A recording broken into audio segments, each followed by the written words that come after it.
El 21 de septiembre, primavera del año pasado, el 2019, hubo una noticia que recorrió toda la Argentina, una de las tantas.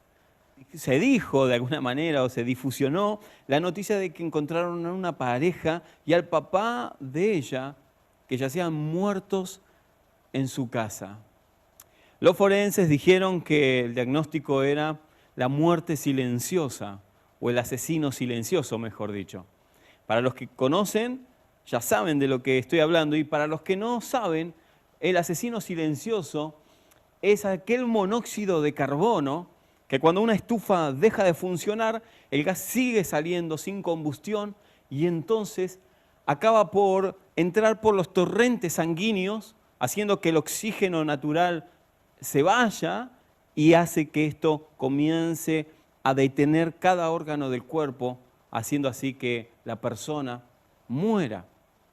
La noticia recorrió toda la Argentina y sacaron un censo o sacaron estadísticas que 200 personas, alrededor de 200 personas entre el otoño y en la primavera fallecen por inhalar monóxido de carbono, que puede estar en la combustión, en la nafta, en el querosén, en el gas natural, o puede estar a través de quemar un bosque, por eso se evacúan a las ciudades cuando hay un incendio. Este gas puede matar, este monóxido de carbono puede matar el cuerpo, pero es increíble saber que también hay un monóxido de carbono letal que puede asesinar o puede matar a una persona en el ámbito espiritual. Hay un monóxido de carbono que puede hacer que tu vida espiritual muera. Y puedes vivir siendo cristiano, pero con un espíritu muerto, con un espíritu que yace sin vida. A lo largo de la historia, en la palabra de Dios, encontramos varias personas que sucumbieron bajo este monóxido de carbono llamado incredulidad. Mis amados, la incredulidad es lo que nos puede detener en el avanzar cristiano. La incredulidad puede no solamente detenerte, sino paralizarte por completo.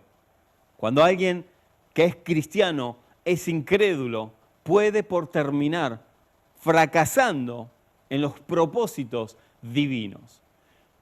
Hay una historia en la palabra que le dio título a este sermón, que quiero compartírselas a ustedes. Está en Hechos, capítulo 8. Felipe está predicando, está comunicando el evangelio en Samaria. Para los judíos, Samaria eran como perros, así lo llamaban ellos. Tenían una forma despectiva de ver a sus hermanos. Claro, porque Samaria se había contaminado con otros pueblos, una historia que no viene ahora al caso. Pero cuando Jesús asciende, los comisiona a todos lugares. Les dicen, me serán testigos en Jerusalén, en Samaria, donde no quieren ir, y hasta lo último de la tierra. Así que Felipe, después de la muerte de Esteban, es transportado, es trasladado hasta el desierto y de ahí baja a Samaria. Samaria comienza a escuchar el evangelio de Jesucristo y se comienzan a convertir.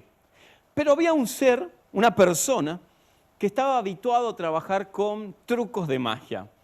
Él tenía una vasta experiencia con la magia blanca, con la magia negra, pero jamás había escuchado hablar del poder de Dios. Así que cuando este Simón el mago, como lo dice así la palabra de Dios, conoce a Felipe, lo empieza a seguir y ve que sana enfermos Felipe, que echa fuera demonios, y entonces no solamente el pueblo se comienza a convertir, sino que Simón también. Tal es así que le pide ser bautizado y Felipe bautiza a Simón el mago. Ahora, no solamente esto, sino que como Felipe no oraba por que descienda el Espíritu Santo, él todavía no había sido revelado sobre él, entonces hace bajar a Pedro y a Juan, y cuando Pedro y Juan llegan a Samaria, empiezan a imponer las manos y el Espíritu Santo comienza a descender sobre cada samaritano que había abierto su corazón al Evangelio. Y esto Simón lo observa. Entonces queda sorprendido porque, amados, el poder de Dios no tiene límites. El poder de Dios es el único que no usa trucos. El poder de Dios es el único que no usa imitaciones. Y Simón el mago había trabajado por años. De hecho, todos los samaritanos conocían el gran mago Simón. Era conocidísima su fama, porque él trabajaba con magia blanca, magia negra, pero esta vez se topó con un poder mayor que lo dejó anonadado. Esta vez se topó con el poder del Espíritu Santo, un poder que él jamás había experimentado. Y entonces así dice la palabra de Dios en capítulo 8 de Hechos, verso 18, dice: al ver Simón que la gente recibía el Espíritu Santo, cuando los apóstoles les imponían las manos sobre la cabeza, oigan lo que dice, les ofreció dinero a los apóstoles y les dijo: denme ese poder que tienen ustedes. Así yo también podré poner las manos sobre ellos y recibirán el Espíritu Santo. Pero Pedro le respondió: vete al infierno con todo y tu dinero. Era intrépido Pedro. Lo que Dios da como un regalo o como don, como dicen sus palabras ahí en Reina Valera, lo que Dios da como regalo no se compra con dinero. Tú no tienes parte con nosotros, pues bien sabe Dios que tus intenciones no son buenas.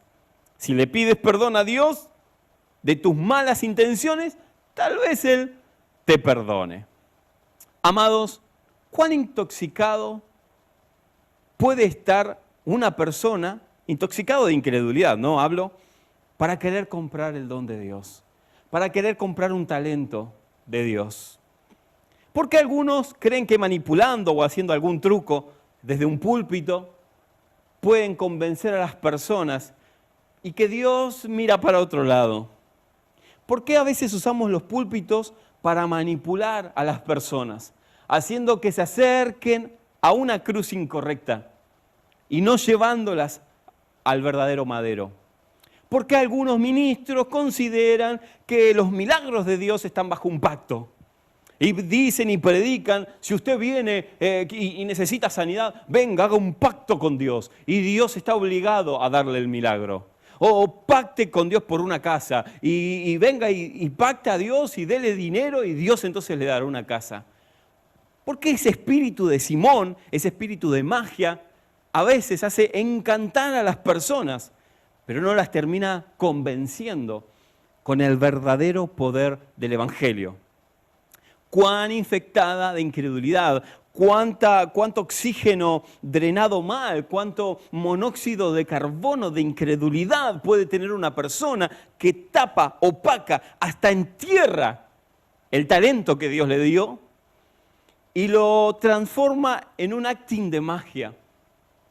Los tenemos por cientos en nuestras iglesias y a veces me enerva la sangre pensando que la gente se relaciona con un Dios que trabaja como un mago, que si uno se acerca y le da dinero, entonces Dios está obligado, cual Aladín, a responder nuestros caprichos.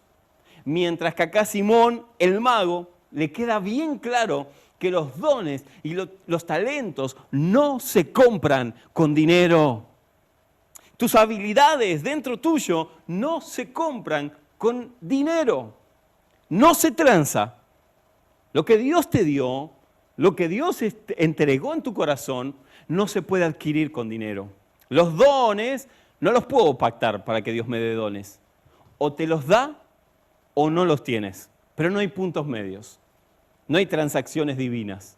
No funciona así en el Evangelio. Y es tremendo cómo la Biblia nos va arrojando luz acerca de esto, porque en el capítulo 25 de Mateo hay una historia que todos ustedes conocen y nosotros también, y quiero que la compartamos y la veamos bajo la lente del Señor que nos da los talentos. Dice así Jesucristo, el que está hablando en esta narración es Jesús, y va a dar una parábola. Dice que había un hacendado, un hombre de mucho poder, que tiene que viajar. Así que cuando está dispuesto para salir de viaje, tiene 3 supervisores en su empresa, así que reúne a sus 3 supervisores y le dice, muchachos, he de irme por algún tiempo indeterminado, así que mientras yo esté ausente, quiero que ustedes fructifiquen mis talentos. Así que toma al primero y le dice, bueno, a ti te doy 5 talentos, haz que se multipliquen. Luego toma otro que le da 2 talentos y le dice, haz que se multiplique.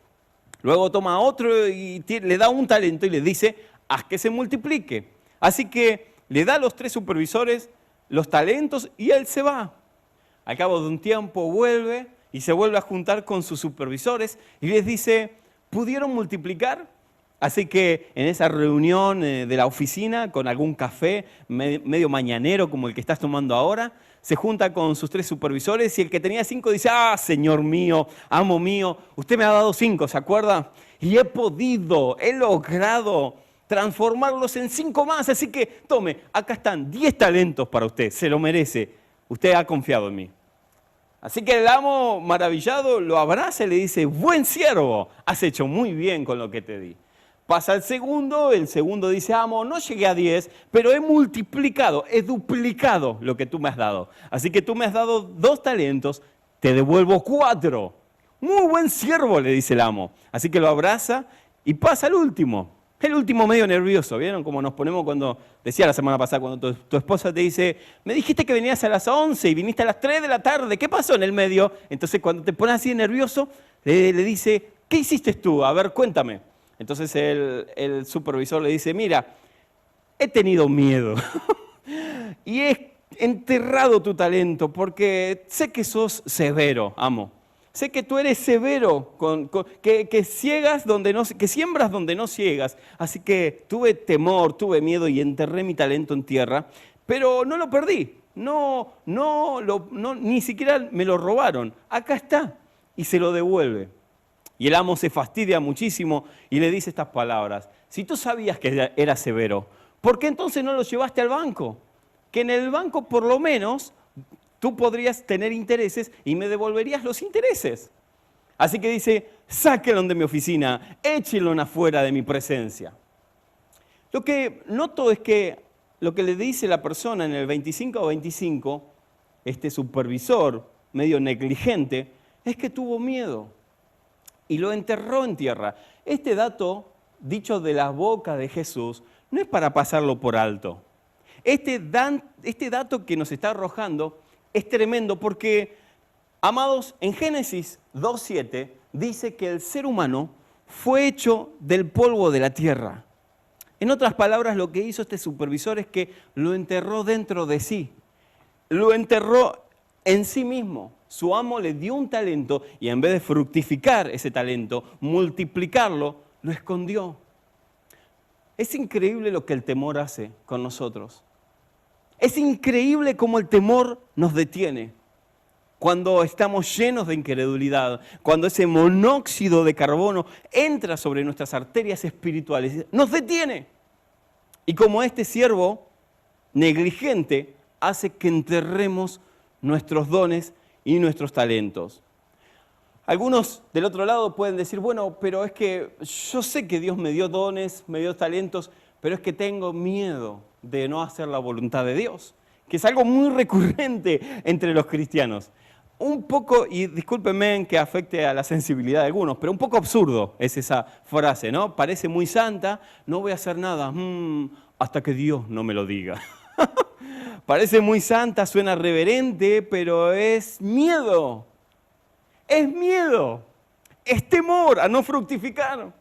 Es esconder ese talento dentro tuyo y no fructificarlo, no hacer lo que dé buen fruto.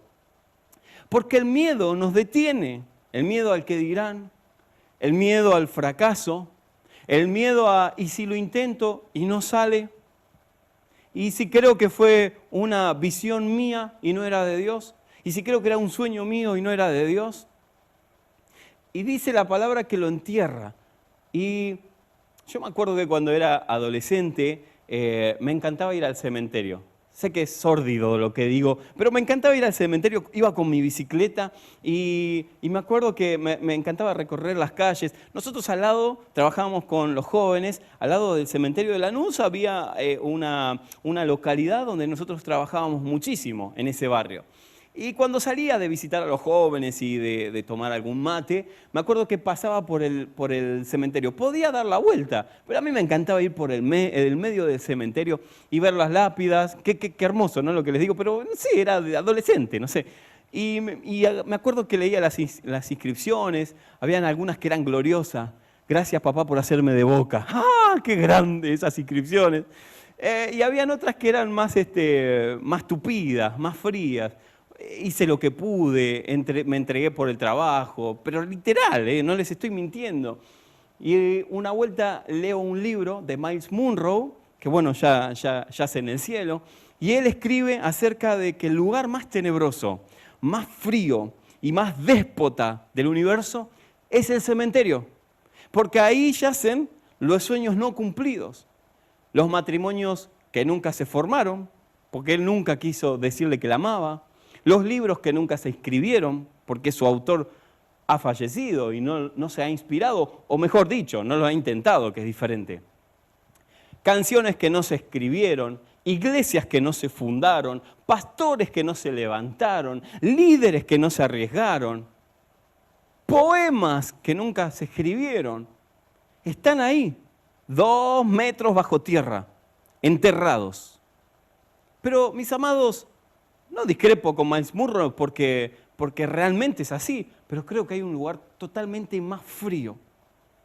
Creo que hay un lugar donde debería darnos miedo entrar, que es al cementerio que nos creamos nosotros, que podemos estar vivos, pero muertos a la vez, que podemos transitar por esta vida como vivos, caminamos, nos saludamos, somos hijos de Dios, pero nuestro espíritu está muerto.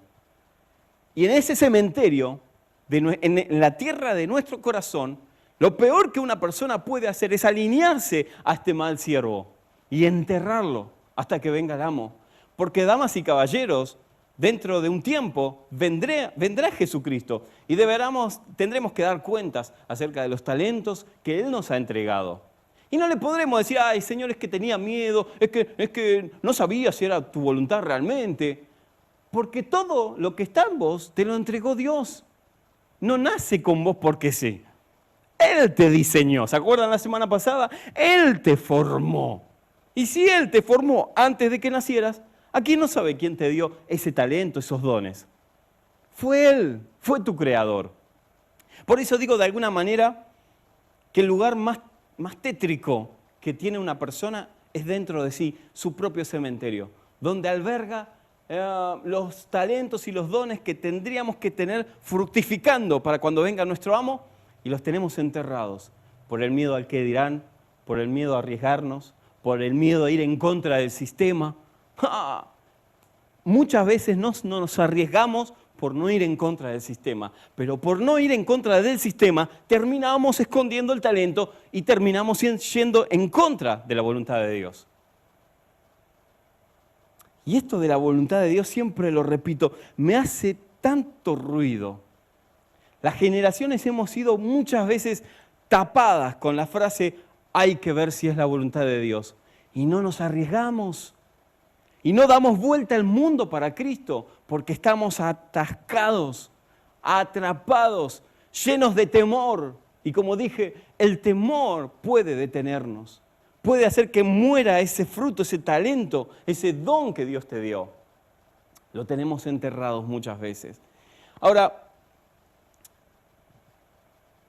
cuando nosotros nos imaginamos un desierto, lo primero que viene a nuestra mente es no hay agua, un lugar árido, es un lugar seco y es un lugar donde nada puede fructificar. Sin embargo, muchas veces nuestros desiertos, la economía, una relación amorosa que fracasó, o cualquiera fuese una enfermedad que no estaba planificada, como ninguna está planificada, y llega a nuestra vida, eso se hace como una llanura, eso se hace como un desierto, y uno dice, ¿cómo puedo fructificar en el medio del desierto? Y es ahí donde quiero decirte la clave. ¿Cómo una persona puede dar fruto en medio de una pandemia? ¿Cómo una persona puede dar frutos en medio de una cuarentena? O en medio de una llanura, de una meseta espiritual, donde pareciera que nada bueno puede salir después de esto. Y es la clave que les daré ahora, es el cómo, el qué de la cuestión, el por qué Dios usa a gente que atraviesa desiertos para catapultarlos de alguna manera y llevarlos a cumplir el propósito de parte de Dios en sus vidas. Y quiero darte una revelación que espero que puedas verla como yo la veo cuando me acerco al Señor. Primero, no le tengas miedo a las críticas, no le tengas miedo al qué dirán o a ir muchas veces en contra del sistema, porque mis amados, acá lo que importa es cumplir con la voluntad de Dios. La verdadera voluntad, la que Dios puso en tu corazón. No la que otros nos quieren imponer o la que la religión organizada nos trata de mostrar, no, la verdadera voluntad de Dios.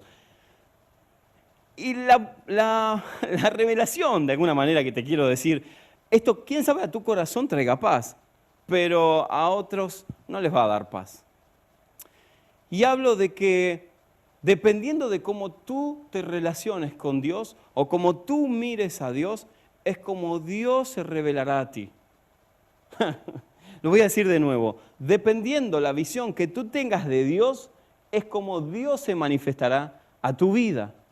Porque le dice, si tú sabías que eras severo, ¿por qué no metiste el talento en el banco?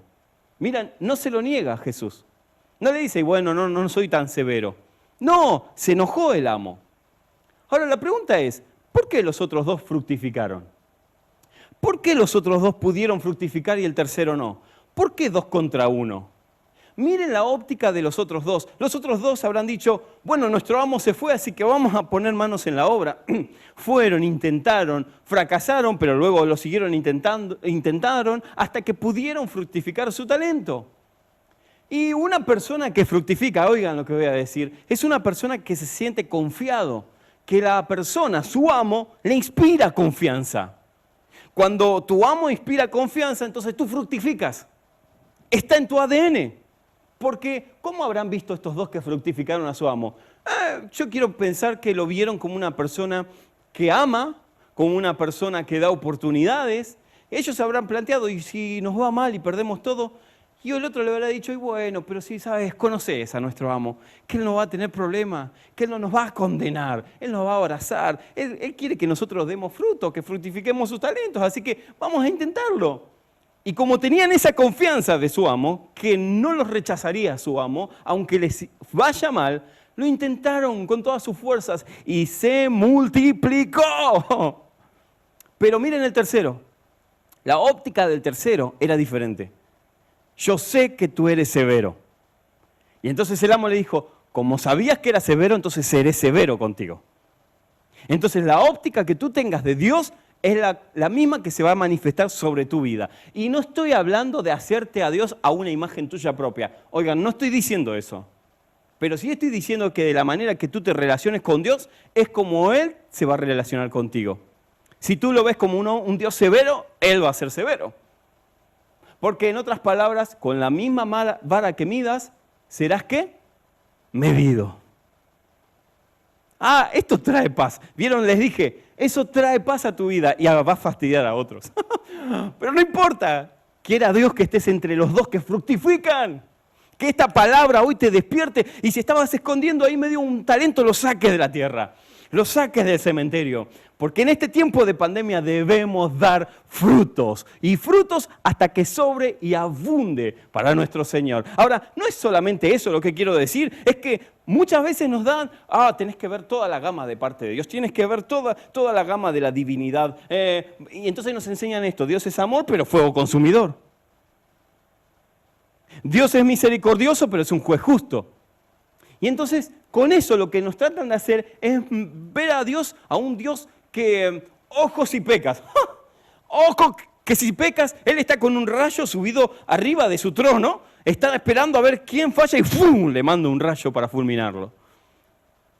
A veces nos hacen esa imagen de Dios, nos muestran ese Dios. Y no digo que no tengamos que estudiar ni conocer la gama de atributos que Dios tiene, que Él es justo, que Él es fuego consumidor, Pero si yo desde un púlpito manipulo, oigan bien, manipulo a la gente diciéndole, tengan cuidado de pecar, y no les muestro al verdadero Dios, entonces yo me alineo a este siervo de alguna manera, a este siervo lleno de miedo. Porque esa es mi visión de Dios y quiero que todos los demás miren a Dios como yo lo veo. Que Él es severo, que Él te fulmina con un rayo si desobedeces. Cuando en realidad, mis amados, y ahora sí voy a romper alguna vaca sagrada, lo que Él nos dejó en claro es que las 613 leyes y los 10 mandamientos Jesús lo resume en 2. Primero, amarás al Señor tu Dios con toda tu mente, con toda tu alma y con todo tu cuerpo. Segundo, amarás a tu prójimo como a ti mismo. Esa es la visión que Dios quiere que tengamos de Él. Oigan, Él lo dijo, y juzgarás a tu prójimo como a ti mismo. Y condenarás a tu prójimo si falla como a ti mismo. No, y amarás a tu prójimo como a ti mismo. Esa es la imagen correcta de Dios. Ese es nuestro amo. Ese es quien nos salvó. Es la imagen que la iglesia debe dar. Y no hablo de un Dios fusilánime, que es todo amor, todo amor. No quiero decir eso, porque alguno puede malinterpretar lo que estoy diciendo. Estoy hablando que en los parámetros divinos, cuando cada vez que he fallado me he acercado al trono de Dios, no encontré un Dios que quería castigarme con un rayo. Encontré 2 brazos llenos de amor que me acobijaban y me decían, tranquilo, sé lo que hiciste. Pero por tu disposición en tu corazón, yo te perdono. Siempre me gusta imaginármelo como mis hijas. No hay nada que mis hijas puedan hacer, absolutamente nada que puedan hacer, que yo les saque mi apellido. Nada, nada. Aunque a mí me moleste, me fastidie, pero no hay nada en el mundo que ellas puedan hacer que yo les saque el apellido. ¿Por qué creemos que Dios nos saca el apellido si fallamos? Y esto es serio, lo que digo es serio, no es cualquier cosa, es nuestra visión de Dios, es nuestra forma de relacionarnos con Dios. Porque si tienes confianza en tu amo, darás fruto. Pero si no ves a un Dios de oportunidades, posiblemente quieras enterrar tu talento, tus dones, y de esa manera hacer que muera tu espíritu dentro. Mientras que Dios nos da la clara, digamos, dirección de amar a nuestros prójimos, la incredulidad muchas veces está apoderándose de nuestros corazones porque Satanás sabe que si nos mete incredulidad, entonces no cumpliremos con el llamado divino. En otras palabras, aún siendo nosotros muchas veces nuestro propio enemigo, también tenemos un enemigo de nuestras almas que es Satanás. Y él sabe que si te echa un poco de combustible incorrecto, si a un auto que es diésel tú le pones nafta, arruinaste el auto. No podrás avanzar ni siquiera 1 kilómetro. El auto se va a detener y no te va a servir. Si Satanás logra ponerte incredulidad en tus venas espirituales, entonces te podrá detener y no podrás avanzar.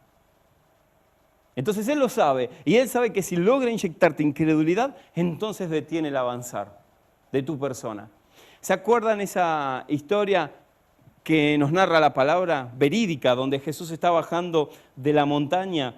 Estaba con Jacobo, Juan y Pedro, y hay un papá que estaba desesperado porque a los otros discípulos les había pedido que echen fuera un demonio de su hijo, y no pudieron. Entonces cuando Jesús baja de la montaña le dice, Jesús, por favor, ellos no pudieron, tus discípulos, echar fuera el demonio, ¿lo puedes hacer tú?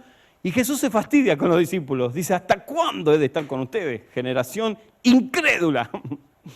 Entonces llama al endemoniado y dice, a ver, ¡fuera demonio! ¡Fuera bicho! Y el demonio sale corriendo porque reconoce la autoridad de quien lo está hablando. Y los discípulos se sorprenden, le dicen, maestro, ¿cómo nosotros no pudimos? Y echamos fuera y le reprendimos y oramos y no pudimos. ¿Por qué no pudimos? Y Jesús le da la clave. Es que ustedes tienen incredulidad. Oren y ayunen para que este género salga de ustedes. No está hablando del demonio. Está hablando de esa generación que no creía, que veía los milagros. De hecho, ellos veían los milagros de Dios, veían cómo echaba fuera demonios, pero ellos no creían. Tenían nafta incorrecta en su tanque. Se estaban intoxicando con el monóxido de carbono, en otras palabras. Y por eso no creyeron que tenían ese poder que Dios les había conferido, que Jesucristo les había dado. Y entonces no pudieron echar el demonio y tuvo que venir Jesucristo. Ahora, la clave de todo lo que les estoy diciendo es que a veces vos le habrás creído a Dios palabras, pero la incredulidad se metió sobre tus venas, haciéndote que te detengas en la promesa que Dios te dio. Quién sabe, creías que tenías un don, pero alguien te dijo, no, yo creo que ese don no lo tenés, o no veo que tengas esa actitud, o no eres tan bueno en lo que estás haciendo. Y eso te detuvo, es como te echaron un poco de gasolina incorrecta. Abrieron el grifo de gas y empezaste a inhalar un gas tóxico. Y eso te detuvo. Y quiero decirte que yo me imagino a los discípulos tratando de echar el demonio, porque ¿cómo hace alguien que no cree, pero que está en la movida, como quien dice? Yo me lo imagino el endemoniado retorciéndose y los discípulos, Señor, te pido que si es tu voluntad, papá, que saca este demonio, demonio fuera. No, no es la forma, no es el carácter de tener fe. De hecho, Jesús le dijo, fuera, y sale fuera el demonio del muchacho. Entonces, ¿cuál es la capacidad que nosotros tenemos para creerle una promesa a Dios, para saber que tenemos un talento de parte de Dios? Es creer. Si tuvieras fe, les dice a los discípulos en el verso 20, si ustedes tuvieran fe como un grano de mostaza diminuto, le dirían a este monte, muévete, y el monte se desarraigaría, ese sicómoro saldría de ese lugar. Si tuvieras fe como un grano de mostaza. ¿Se acuerdan de ese tema? Si tuvieras fe como un grano de mostaza. Siempre que la escucho me acuerdo de un amigo de mi corazón, Ezequiel Lescano, que él le pone cosas tropical a todo. Hay una adoración y él le mete... Así que si esa canción tiene medio ritmo tropical, no sé si se acuerdan. Si tuvieras fe como un grano... Pero es real. Esa canción es real. ¿Cómo es un grano de mostaza? Diminuto. Y alguien puede decir, bueno, pero yo no tengo la unción que tiene fulanito, pero tienes un grano de mostaza. Vamos, no pongas excusas. A todos los hijos de Cristo se nos ha dado mínimo un grano de mostaza. ¿Y qué se puede sacar, Marcos? ¿Qué se puede desarraigar con un grano de mostaza? Un monte, una enfermedad, demonios, la escasez económica, tu suegra, entre otras cosas. Todo se puede sacar con un grano de mostaza. Pero ¿y si no funciona, Marcos? ¿Y si oro y no pasa nada? Entonces no estás usando correctamente tu grano de mostaza, tu fe, lo que Dios ha puesto en tu vida. Por eso me encanta saber de que Dios es el que determina el querer como el hacer en nosotros por su buena voluntad. Mateo 17:14 dice que de alguna manera cuando ellos comprendieron esta verdad, los discípulos tomaron autoridad. Jesús asciende después de muertos y ellos fueron los precursores de echar fuera demonios, libertar a los cautivos, sanar a los enfermos, hacer milagros, señales y maravillas. Pero alguien los tuvo que confrontar. Jesús se tuvo que imponer y decirle, a menos que quieran fructificar, deben sacar la nafta incorrecta. Deben desintoxicarse y meter credibilidad a mi palabra. Si yo digo que puedo usarte, crean que Dios te puede usar. Bajo cualquier circunstancia, Él te puede usar. Y eso me encanta a mí. Me encanta, porque muchos llegarán al cielo diciendo, ay Señor, pero no me diste lo que le diste al otro. Y Dios le va a decir, pero tenías todo. Yo te di todo. ¿Se acuerdan esa historia de los dos amigos que compran un ticket de crucero? Y dice que uno se embarcan en el crucero los dos, pero uno va a los teatros, a los cines, va a los parques acuáticos, disfruta el crucero y el otro lo miraba desde lejos, ay, ¿por qué tengo este tiquecito que no sirve para nada? Aunque sea por lo menos estoy en el barquito, decía el otro, ¿no? Y el otro disfrutaba, iba y reventaba de envidia pero no podía acceder a las temáticas del barco. Cuando termina el crucero, la recorrida, bajan los dos y se vuelven a encontrar. Y entonces el otro le dice, ¿por qué no viniste al cine? ¿Por qué no viniste al teatro? ¿Por qué no te tiraste del tobogán acuático? Entonces el otro le dice, pero si este ticket no me sirve para nada, era solamente el pasaje. Le dice, no, sonso, dalo vuelta. Y al dorso decía, all inclusive. Todo incluido, decía. Se había perdido todo porque pensaba que el ticket era nada más para entrar en el barco. ¿Cuántos cristianos están perdiendo de ir al cine, al teatro? Y no estoy hablando en parámetros naturales solamente, de disfrutar los talentos y los dones porque no se dan cuenta que dice all inclusive. Y van a llegar al cielo y van a decir, ay Señor, pero no me diste el don, el talento que le diste al otro. Sonso, no ustedes, ¿no? A los que no están usando sus dones. Usa los dones que Dios te dio, fructifícalo. Y si fallo, ¿y qué importa si fallas? Si Él no te va a demandar, Él no te va a castigar, por lo menos lo intentaste. Y te voy a decir sinceramente, ¿y si funciona? ¿Y si lo que arde en tu corazón, que ahora estoy sintiendo, que estás sintiendo dentro de tu vida, realmente lo puso Dios? Y estás deteniéndote por lo que dijeron alguna vez de vos, o por cómo te detuvieron en tu caminar. Oigan, no escuchen a los perros cuando ladran, porque si ladran es señal de que estabas avanzando. No te detengas, no te llenes de incredulidad. ¿Creen que me olvidé de Simón? No, quiero terminar con él. Quiero terminar con Simón el mago. Porque, bueno, el vago también, ¿no? Porque era medio... Pero quiero terminar con Simón el mago, perdón. Porque de alguna manera lo que a él le sucedió es lo que a veces a mí me ha sucedido. Y lo digo porque del otro lado puede haber alguien que dice, Marcos, yo le creo todo a Dios. Yo si Él me dice, tírate de un puente, créeme, Marcos, que voy y me arrojo. Porque sé que algo va a hacer y si me toca partir, tengo que partir. Pero si Él me da una dirección, yo lo hago. Pero no es ese mi problema, no es la fe. Porque yo le creo a Dios. A mí me detiene mi pasado. A mí me detiene ese pecado oculto que no puedo sacar. Que no quiero hablar con nadie, no me puedo demostrar tal cual soy. Porque tengo miedo que pierda la imagen que he formado. Y tengo ese hábito que escondo, pero que me amenaza con no fructificar, porque si no saldría a la luz.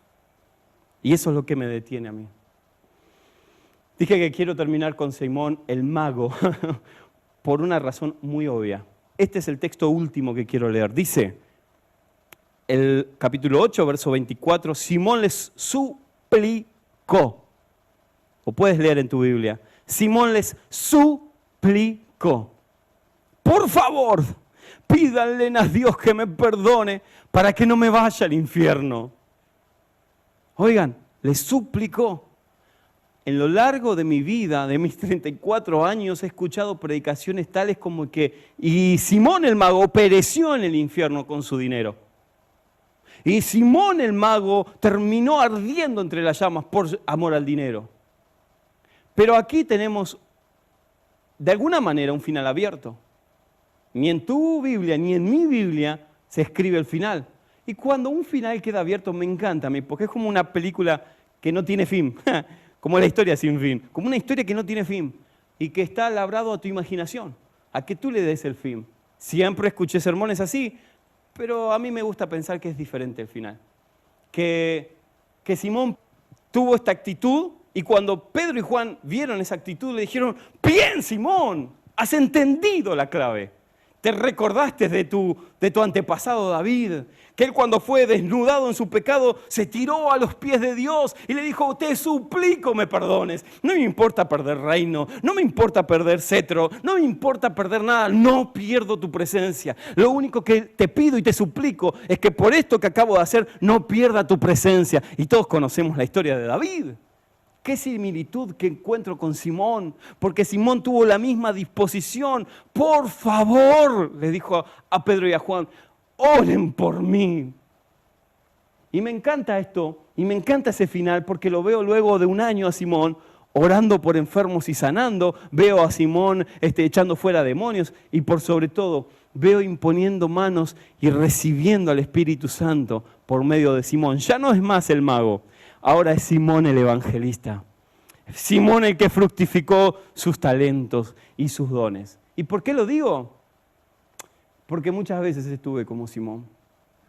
Porque muchas veces me he tenido que quebrantar ante la presencia de Dios diciéndole, Señor, soy un sonso. Pero esto no quiero que se obnubile mi capacidad de dar fruto. Prefiero perder todo, pero no perderte a ti, no perder tu presencia. Quien tiene esta capacidad como Simón o como David, entonces ya hizo todo. Porque Dios puede confiarte talentos y dones y que se sigan fructificando a pesar de nuestras imperfecciones.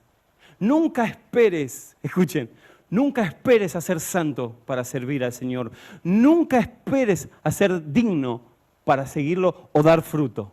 No, hazlo, porque en el proceso de dar fruto Dios te va santificando. Arde mi espíritu adentro. Sé que alguien necesitaba esta palabra. Sé que hay alguien del otro lado que le está ardiendo el corazón diciendo a partir del lunes, ¡ja! Aunque esté en medio de la pandemia, voy a fructificar. Cantaré las canciones que había soñado, predicaré de la manera que jamás haya existido, voy a hacer lo que Dios me llamó a hacer y punto. Al que es arquitecto, daré mi mayor esfuerzo, al que es abogado, seré el mejor abogado, al que es doctor, al que está en la línea de batalla ahora, los enfermeros, voy a hacer mi mejor esfuerzo, voy a fructificar porque Dios me dio dones, me dio talentos y cuando Él venga le quiero multiplicar y que Él esté orgulloso de mí.